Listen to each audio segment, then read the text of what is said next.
Cricket से जुड़ी तमाम खबरें, वर्ल्ड रिकॉर्ड, आईसीसी रैंकिंग और आने वाली सीरीज के शेड्यूल से बाखबर रहने के लिए सब्सक्राइब करें बी ऑफिशियल चैनल को और दबाएं बेल के बटन को ताकि आप हमारी लेटेस्ट वीडियो सबसे पहले देख सकें। शुक्रिया।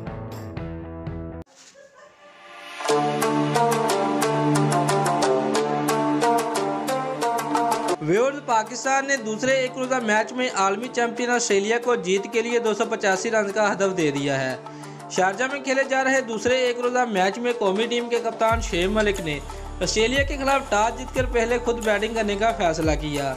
पाकिस्तान के लिए इमामुल हक और शान मसूद ने इनिंग का आगाज़ किया, ताहम इमामुल हक सिफर की खफत से 2-4 होकर रिचर्डसन की गेंद पर बोल्ड हुए।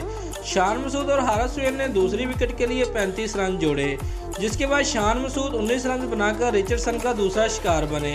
हारिस सुहेल और मोहम्मद रिजवान ने तीसरी विकेट के लिए 52 रन जोड़े, जिसके बाद हारिस सुहेल 34 रन बनाकर फिंच का शिकार बन गए।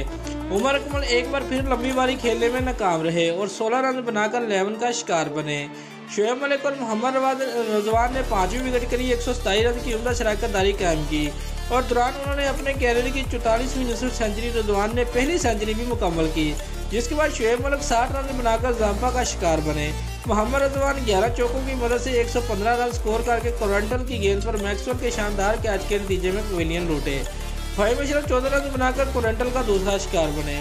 शोएब मलिक का कहना था कि आज अच्छी बैटिंग और बॉलिंग करके मैच जीतने की कोशिश करेंगे। पहले मैच में टीम की बैटिंग तो अच्छी थी, लेकिन बॉलिंग के शोबे में नुमाया कारकर्दगी नहीं दिखा सके। व्यूअर्स, ऑस्ट्रेलिया के कप्तान एरन फिंच का कहना था कि उनकी टीम में कोई तब्दीली नहीं की गई और टीम गुज़िश्ता मैच के खिलाड़ियों के हमरा ही मैदान में उतरेगी। कौमी टीम की जानब से नौजवान fast bowler Mohammad Hasnain debut कर रहे हैं, उनको मोहम्मद आमिर की जगह टीम में शामिल किया गया है। दोस्तों, अगर आपको हमारी ये वीडियो पसंद आई है तो लाइक और कमेंट लाजमी करें और हमारे चैनल को सब्सक्राइब करना मत भूलिए। शुक्रिया।